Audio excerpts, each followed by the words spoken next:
Elenker sur les papiers de divorce n88 merum pas encore cette mon mari depuis 25 ans Jetée ma valise sur elle les moulée. Avec un sourire arrogant, il m'a regardé de haut et m'a dit, les 85 millions de dollars sont à moi, Margaret. Tu quittes cette maison sans rien. J'n'ai pas pleuré. J'n'ai pas crié. Au lieu de cela, j'ai ramassé mon sac, j'ai regardé droit dans les yeux, et j'ai souri. Tu es racine, Richard, aig murmuré. L'argent est à toi, mais tu es oublié un tout petit détail. Il aurait, pensant que j'y bluffais, mais en malognant, j'y savais que sa célébration serait de courte durée. Il en avait aucune idée que sa cupidité venait de la conduire tout droit dans un piège de sa propre fabrication.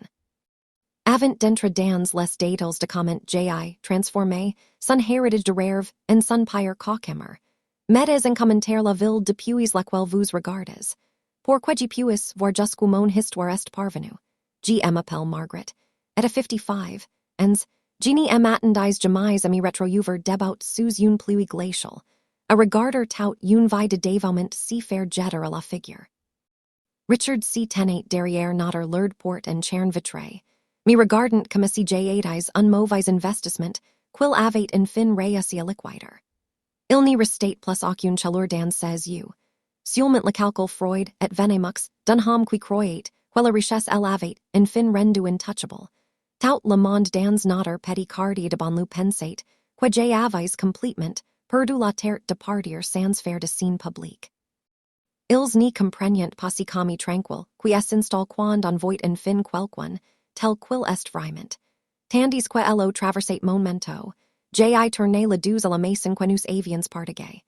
Il était temps de revenir sur comment nous, en étions arrivés là. En voyant Richard dans ses moments d'arrogance, on n'y devinerait jamais d'où nous étions partis. Nous sommes mariés à la fin de la vingtaine, pleins d'optimisme et de grands rêves. À l'époque, Richard n'était pas millionnaire. Si était un entrepreneur en herbe avec une montagne d'idées, et absolument aucun souci financier. Pendant les 15 premières années de notre mariage, j'ai été le seul pilier de notre foyer. J'ai travaillé du emploi exigence, courant d'un poste d'assistante, en entreprise le jour un poste du soir dans un cabinet comptable local. Tout ça pour payer notre lawyer et financer sa liste interminable d'entreprises ratées. Chaque fois qu'un projet échouait et que notre comté d'épargne touchait le fond, Richard me prenait les mains, me regardait dans les yeux, et me tenait toujours le même discours. Quand j'y réussirai, Margaret, nous réussirons ensemble. Tes sacrifices n'y seront pas oubliés. J'y cru. J'ai volontairement ruiné ma propre cote de crédit, saturé mes cartes de crédit personnels, et renoncé à mes propres avancées de carrière, just pour garder ses rêves professionnels en vie. Mais à mesure que l'âge mour s'installe et que les cheveux commencent à s'éclaircir, un changement aimer est produit. Le mari reconnaissant a disparu, remplacé par un narcissique de Manuel. Richard a commencé à voir ma présence non pas comme un partenariat, mais comme un rappel turn de ses échecs passés. Il me traitait moins comme une pause et plus comme une femme de ménage invisible et non payée, dont le seul rôle était de garder les lumières allumées et de rester hors de son chemin. J'ai toléré le silence Freud et les remarques condescendantes, attendant bertement que el homme que j'avais épousé revient. J'avais aucune idée qu'au moment où son bateau tant, attendu arriverait en fin, il s'en servirait pour un make racer. Cela est passé un mardi soir tranquille. La pluie tambourinait doucement contre la fenêtre de la cuisine pendant que j'y faisais la vaisselle du diner, et Richard était assis à la table à manger, vérifiant machinalement ses billets de loterie. Soudain, la maison est devenue complètement silencieuse. Plus de brute de papier, plus de respiration. Jimmy Swayze retourné et vous fixer son téléphone, le visage complètement livid. Il avait trouvé tous les numéros. 85 millions de dollars, pendant une fraction de seconde, mon cœur a bondi. J'ai pensé à nos dettes écrasantes, à nos années de l'état charné, et j'ai souri, et m'approchant de lui pour partager si beau moment. Mais avant même que j'y puisse ouvrir la bouche pour le féliciter, l'air de la pièce est figé. Richard a levé les yeux, et la chaleur que j'ai attendais n'était pas là. au lieu de cela, says you désir aimant balayer avec un calcul Freud et terrifiant. Si aidet le regard d'un homme qui venait de décider qu'il en avait plus besoin de la femme qui avait porté ses fardeaux pendant un quart de cycle, il n'y aima pas prise dans ses bras. Il en a même pas dit un seul mot. Il a simplement glissé le billet gagnant dans sa poche, est monté à l'étage, et a verrouillé la porte de son bureau. En l'espace de 48 heures, avant même que le public ou la commission des loteries n'y connaisse son nom, Richard avait discrètement engagé l'avocat de divorce le plus agressif, et le plus cher de l'état. Le jeudi soir, il est entré dans le salon, et a jeté un épais dossier en papier craft sur la table basse.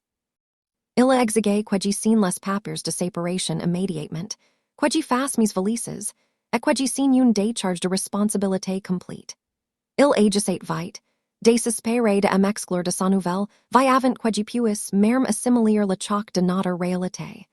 Le lendemain matin, j'ai été assise dans le bureau exigue de mon avocat de famille de confiance, Thomas.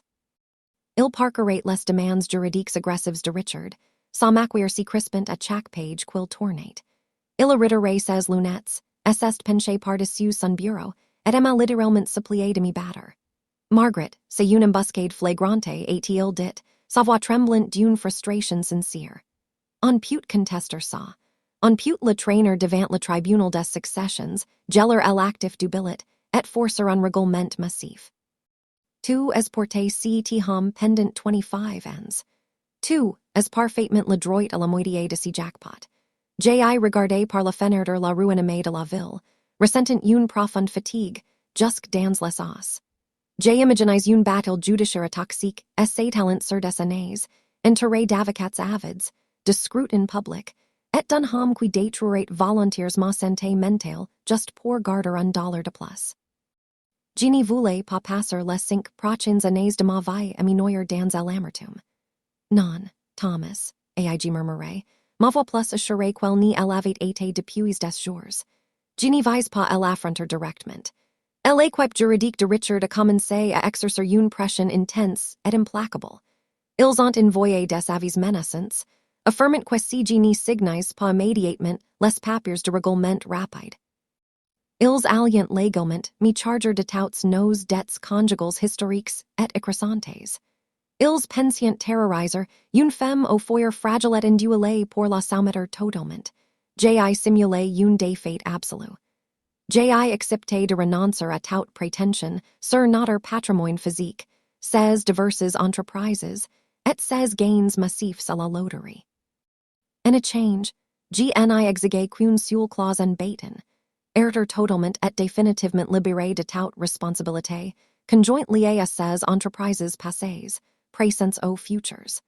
Ils ont accepté instantanément, si moquant de ma prétendue faiblesse. Si que Richard et son équipe juridique grassement pied aviant complètement négligé dans leur précipitation désespérée à m'exclure, si était une dynamique financière cachée de notre passé. Et si fut une erreur qui allait tout lui coûter, pour comprendre sa bévue, il faut savoir comment Richard fonctionnait. Pendant des années, il cachait ses dépenses personnelles et ses frais de loisirs ratés sans que je le sache. Pour si faire, il faisait passer toutes ses transactions quotidiennes, ses retraites en espèces, et ses petits achats par le compte d'une société de conseil dormante, que nous avions ouvert presque 10 ans plus tôt. Cette société en particulier s'appelait Vanguard Solutions, LLC. Parce que Richard voulait profiter d'incitations, fiscales et de subventions spécifiques réservées exclusivement aux entreprises appartenant à des femmes à l'époque. Il avait légalement enregistré toute l'entité uniquement à mon nom. J'ai été le propriétaire légal à 100%, précédent, et unique actionnaire de cette LLC. Richard en était qu'un utilisateur autorisé sur la carte de débit de l'entreprise. Il a utilisé cette même carte de débit d'entreprise si fameux mardi après-midi pour acter son billet de loterie gagnant. Oubliant complètement que tout bien aux propriétés actées par une entité corporative appartenant entièrement à la corporation elle-même. Quand Richard Emma forcé à signer ces documents de renonciation, ses avocats avaient inséré une clause aggressive stipulant quil si dégagerate completement, de tous, les actifs commerciox minors, et sans valeur de Margaret, afin divider d'erter entraîner dans de futures responsabilités. Insignant si papier, Richard ni est parendu compte quil renoncate légalement, à sa propre prétention personnelle sur l'entité actus du billet. Il pensait abandonner une entreprise morte, mais il venait en réalité de s'y pager lui-même. Il avait officiellement et définitivement lié le prix de 85 millions de dollars à mon entité corporative, si laissant lui-même sans rien. L'atmosphère à l'intérieur du tribunal pour l'audience finale était chargée de tension. Richard et son avocat étant assist à leur côté de la table, en acajou poli, rayonnant pratiquement de victoire. Richard arborate un sourire suffisant et insupportable, et s'attendant pleinement à m'y voir partir l'esprit brisé, et le comptan banque vidi. De mon côté, James Mitchell était assis tranquillement, sa ville mallet en cure passé sur le sol, projetant le commis absolu d'un professionnel chevronné qui savait exactement ce qui allait s'y passer. Le juge examinait l'accord de séparation, standard et a demander si les deux parties étaient prêts à finaliser le jugement. L'avocat de Richard est levé avec un air théâtral, annonçant que son client était prêt à signer, passant avec empressement les documents vers l'avant. C'est exactement ce moment-là que James Mitchell est levé calmement en levant la main. Votre honneur, avant que la moindre signature n'y soit finalisée, nous avons une requête reconventionnelle essentielle concernant la véritable propriété légale de l'actif de la loterie de 85 millions de dollars. Richard a éclaté de rire dans la salle d'audience, sequant la terre devant si quil croit erder un bluff désespéré et pathétique.